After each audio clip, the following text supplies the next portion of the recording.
미디어 프로젝트 13주 2차 시간을 시작하겠습니다. 이번 시간에는 기하급수적 변화를 가져오는 기술들과 그 분야들에 대해서 알아보도록 하겠습니다. 이번의 주제는 트랜스포테이션입니다. At Abundance 360 this year, I spent time with Jeff Holden. Jeff's a dear friend. He's a chief product officer at Uber. Previously, he was a chief product officer at Amazon. He's very smart. And his prediction is that we'll have fully autonomous Ubers on the road within 2 years. 우버의 Chief Product Officer에 따르면 완전한 무인 자동차가 거리를 달리는 것을 곧 보게 될 것이라고 합니다. This is pilotless, driverless, fully autonomous Ubers. And as part of that, that electric autonomous cars are 10 times cheaper than owning a car. 전기로 된 자율주행 자동차는 차를 소유하는 것보다 10배나 비용이 덜 듭니다. So that's a fascinating, even if it's just 5 times cheaper, 10 times cheaper, all of a sudden becomes something that if you own a Maserati or own a 5 Series BMW, you're going to park your car, you're going to sell your car, you're going to park your car, you're not going to use your car. 이렇게 가격이 낮아지면 여러분은 여러분 자신의 자동차를 사용 안 하게 됩니다. Because when you have an autonomous electric car that's that much cheaper, that's that much more convenient, it's like you don't use your old, well, most people don't use their old film camera. You put that away and you're using your cell phone. 이러한 가격 및 편의성은 여러분이 필름 대신에 셀폰을 사용하는 것과 같은 것입니다. So, interestingly enough, the question is at what point are we going to see electric autonomous cars displace the cars on the road? 흥미로운 점은 언제 자율주행 자동차가 거리에 있는 모든 차를 대체할 것인가 하는 것입니다. Because I thought for the longest time oil and gas was going to be holding on only because gas cars stuck around for decades at a time. But this is a photograph from New York in 1904. And if you look at this, you can spot two automobiles on the road. 1904년의 사진을 보면 두 개의 자동차가 도로에 있는 것을 볼 수 있습니다. By 1917, it was 100% switchover, right? We went from horse and buggy to automobiles because the value proposition was so much greater. 1917년에는 완전히 자동차로 대체된 것을 알 수 있습니다. And the question of when that midpoint took place, well, the Model T came out in 1908. 4 years later, we crossed the midpoint. 1912년에 미드포인트가 있었는데 자동차가 홀스를 처음으로 앞지르기 시작했습니다. And so it's interesting, and the prediction right now with Tesla coming out, with Ford and GM coming out, with Waymo now partnering with Chrysler and with Lyft, is that by 2025, car ownership will be dead. 현재 테슬라와 구글 등 많은 전기 자동차들이 개발됨으로 해서 2025년은 차의 소유가 사라지는 시점이 될 수 있습니다. And so when you talk about the demonetization of living, all of a sudden your cost of transportation, your cost of owning a car or being chauffeured, right? Forget about owning a car. If your cost of being chauffeured around is coming down tenfold or more. 여러분이 차를 소유하고 직접 운전하는 것보다 자율주행 자동차가 여러분을 운전해서 목적지까지 데려다주는 것이 10배 이상 가격이 낮아질 것입니다. 여기서 왜 셀프 드라이빙 카를 아직 가질 수 없는지에 대한 동영상을 보도록 하겠습니다. More companies are trying to bring self-driving cars to the masses than ever before, yet a truly autonomous vehicle still doesn't exist, and it's not clear if or when our driverless future will arrive. Proponents like Elon Musk have touted an aggressive timeline but missed their goals, and others in the industry have also missed projections. Well, our goal is to deploy these vehicles in 2019, so you'll have the option to not drive. It's not happening in 2020, it's happening today. We wanted to check in. Where exactly are we with self-driving cars? And when can we expect them to be part of our daily lives?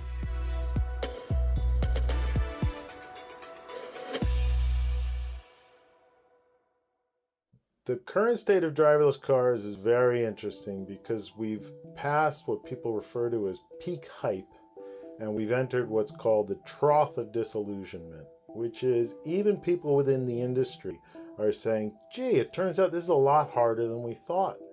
We're definitely not anywhere near as far along as a lot of people thought we would be 3 years ago. But I think over the last 18 to 24 months, there's been a real injection of reality. There was a sense maybe a year or two ago that, our algorithms are so good, we're ready to launch. We're going to launch driverless cars in any minute. And then obviously there's been these setbacks of people getting killed or accidents happening, and now we're a lot more cautious. Several big players have begun to walk back their predictions on how soon we could see this technology. Even Waymo's chief external officer admitted that the hype around its self-driving cars has become unmanageable. The technology has come a long way, but there's still a lot of work to be done. There's the perception, which is using the sensors to figure out what's around the vehicle and the environment around the vehicle. Prediction, figuring out what those road users are going to be doing next in the next few seconds. Turns out that the perception and especially prediction are really, really hard problems to solve. Companies tackling self-driving today are taking two general approaches. Some are building a self-driving car from the ground up. Others are developing the brains that drive the car. An early leader was Google, who started its self-driving car project in 2009. Known as Waymo today, the company is developing hardware and software that can function as the brains in a self-driving car. Aurora is taking a similar approach. Founded in 2017 by early players from Uber, Tesla, and Google's self-driving initiatives, it's already raised $620 million in funding from Amazon and other big-name investors. Aurora is testing vehicles on the road in Pittsburgh, Pennsylvania, and out here in the Bay Area. We don't yet let the public in our cars. Our cars are on the road. We have 2 of our test operators in there. The technology we're building can operate from a compact electric car to a minivan to even a big long-haul truck. Argo AI and Aptiv are examples of other companies taking a similar approach. Lyft is developing its own self-driving systems now too, and offering self-driving rides on its app through partnerships in select areas. Self-driving is too big for just one company and one effort. And if you look at our strategy, that is why we're working with partners on the open platform, Aptiv and Waymo, and why we're building the tech here. Companies like Tesla, Zoox, and GM, with its Cruise division, are making their own vehicles, aiming for self-driving cars that can operate in all environments. This is the engineering challenge of our generation. We've raised $7.25 billion of capital. We have deep integration with both General Motors and Honda, which we think is essential to when you're building mission-critical safety systems and building those in a way that you can deploy them at very large scale. Cruise, which was acquired by General Motors in 2016, has been testing its fleet of vehicles in San Francisco with safety drivers on board. To give you a sense for the magnitude of the difference between suburban driving and what we're doing every day on the streets of San Francisco, our cars on average see more activity in 1 minute of San Francisco driving than they see in 1 hour of driving in Arizona. Zoox, led by the former chief strategy officer at Intel, is working on creating an all-in-one self-driving taxi system with plans to launch in 2020. Instead of retrofitting cars with sensors and computers and saying, hey, here's a self-driving car, we think there's an opportunity to create a new type of vehicle that from the very beginning was designed to move people around autonomously. Nissan and Tesla both have semi-autonomous systems on the roads today.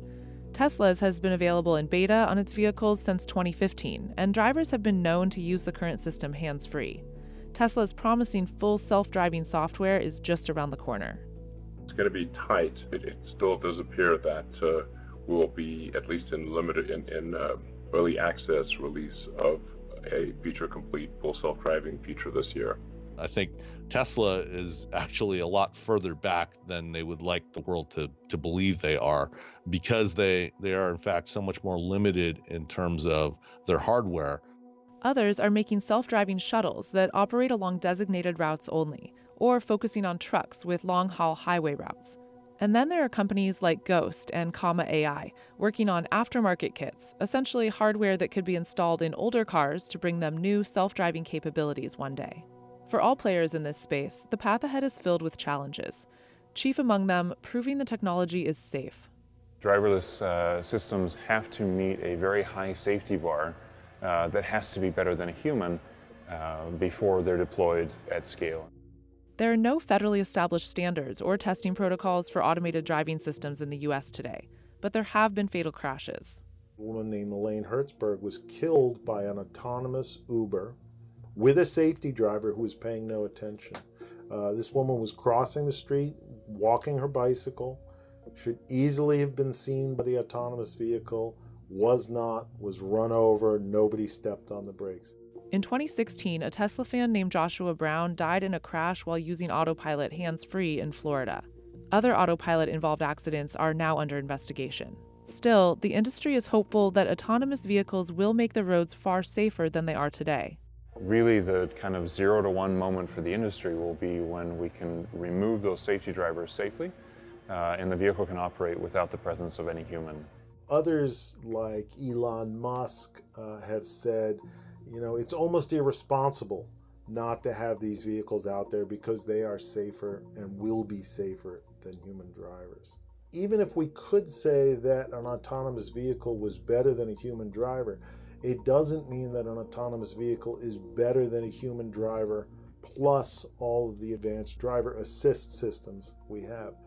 When looking at when the tech could actually be ready, one of the principal metrics touted by companies is the number of miles driven. But not all miles are created equal when testing automated systems. You could take an autonomous vehicle and go, put it on an oval track, or just a straight road, and you could drive 100 million miles. But that's not really going to tell you much about how well the system actually functions because it's not encountering the kinds of things that are actually challenging in a driving environment. Testing self-driving vehicles out on public roads isn't enough. They need to be exposed to every imaginable scenario, so companies rely on simulation. We can create situations that we're basically never going to see or very rarely see. So for example, we might want to simulate what happens as a bicycle comes through an intersection, runs a red light, and crashes into the side of our car. Turns out that doesn't happen very often in the real world, but we want to know that if that happens, our vehicles are going to do something safe. Basically allow the car to practice up in the cloud instead of on the road. When you're testing autonomous vehicles out on public roads, not only are the people riding in that car part of the experiment, but so is everybody else around you. And they didn't consent to being part of an experiment. I remain concerned that humans will be used as test dummies. Instead of self-certification and deregulation, I want to see strong, independent safety regulations from the agencies in front of us today. The self-certification approach did not work out well for the Boeing 737 MAX 8, and now Boeing is paying the price. We should heed that lesson when it comes to finding out the best way to deploy autonomous vehicles. Lawmakers held hearings this month to figure out how to keep the public safe without holding back self-driving innovation. In September, the National Highway Traffic Safety Administration released new federal guidelines for automated driving systems, but they're only voluntary suggestions at this point. State legislation is farther along. As of October, 41 states have either enacted laws or signed executive orders regulating autonomous vehicles. 진정한 셀프 드라이빙 카가 아직 나오지 않는 이유는 인간의 행동을 예측하기가 어렵고 셀프 드라이빙 카의 안전 문제가 아직 해결되지 않았기 때문입니다. I'm on the board of Hyperloop. You'll see some amazing news from Hyperloop very soon. Again, just changing the landscape of transportation. And of course, autonomous aerial taxis, right? This year, we're seeing the birth of the flying car. 여기서 자율주행 공중 택시가 어떻게 동작하는지 에어버스의 사례를 살펴보도록 하겠습니다.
from Larry Page's passion with Alphabet and Kitty Hawk, with Airbus, with Uber.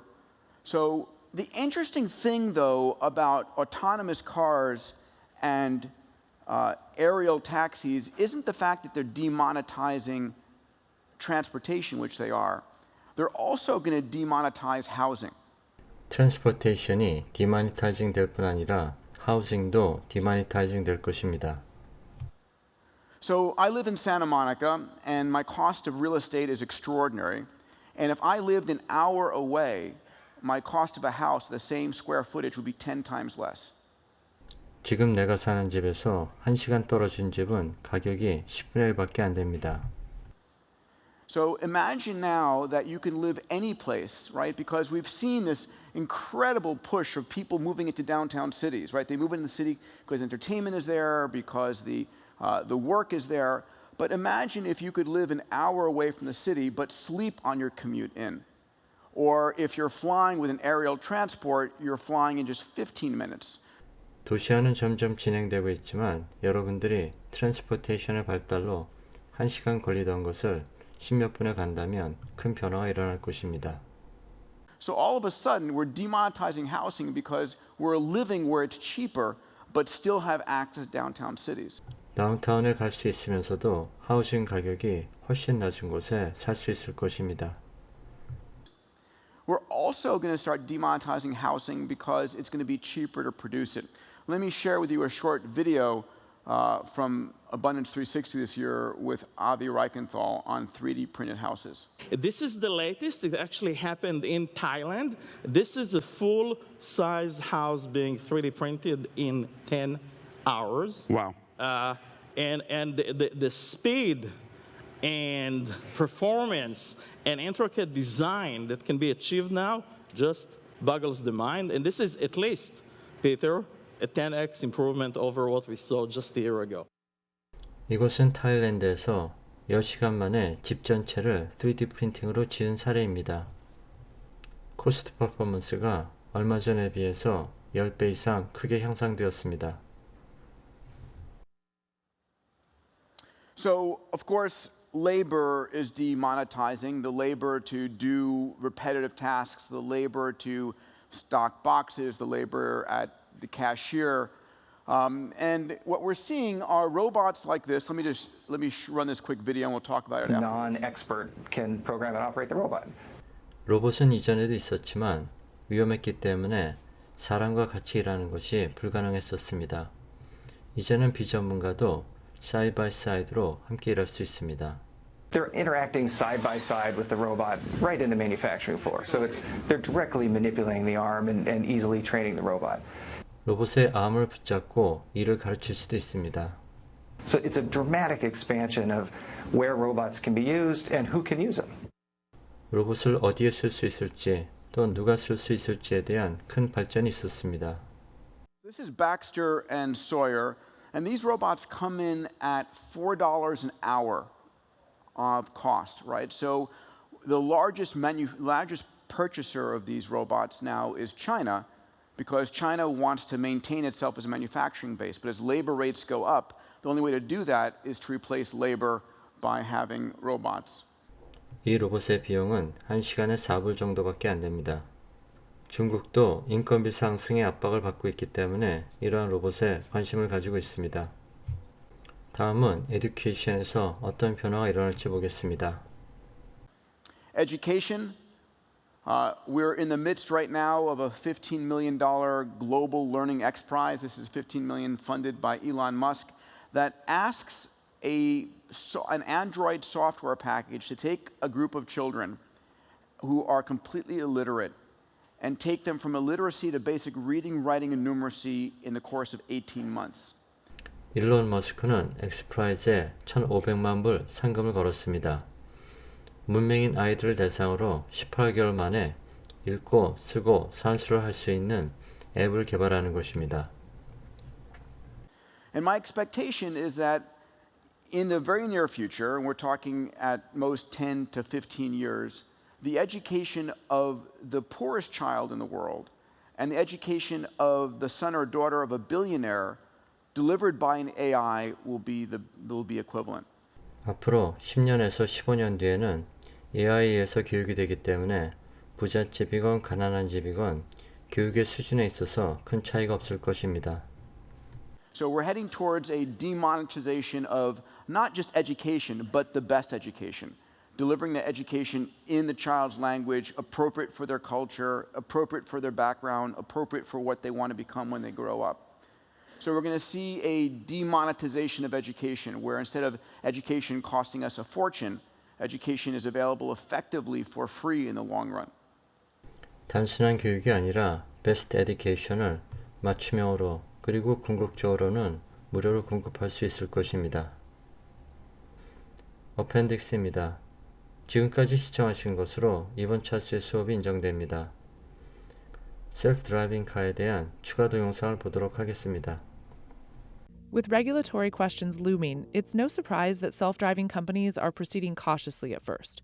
What we're going to be seeing in the next several years is more limited deployments in very specific areas where there's confidence that the technology can work.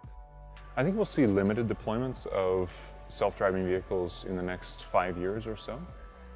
You'll see these moving goods and you'll see them moving people, but you'll see them specifically in fleet applications. Aurora says its systems could be integrated into any vehicle, from fleets of taxis to long-haul trucks. The cost of self-driving technology is another deciding factor for how it'll be deployed. Most consumers are never going to own a vehicle that's really autonomous because the technology is expensive and there's a whole raft of issues around product liability and making sure that it's properly maintained and sensors are calibrated. That's one reason ride-hailing companies Lyft and Uber are getting in the game. We have two autonomous initiatives. One is the open platform, where we're connecting Lyft passengers with our partner self-driving vehicles. And so this is Aptiv in Las Vegas and Waymo in Chandler, Arizona. And then also kind of the product experience for the tech that you see here, which is level 5. As AV companies inch toward the mainstream, public perception, simple understanding of the tech has become another issue that could impact progress. Some in particular in the industry have done a disservice to the public in overhyping the technology before it's really ready. It's still not very clear to most people what we mean when we say driverless cars. Waymo and General Motors Cruise Automation are very close to having what they refer to as level 5 cars most of the time. In other words, again, they can in theory function all by themselves, but so far it seems that they function like a 15-year-old driver hoping to get a driver's license. There's a lot of people who think that you can buy autonomous vehicles today, especially when you can go out and buy a car and buy an option that's called full self-driving and pay for that. You expect that it actually exists. And the fact is it does not exist today. With an uncertain timeline and a history of missed targets, public confusion is no surprise.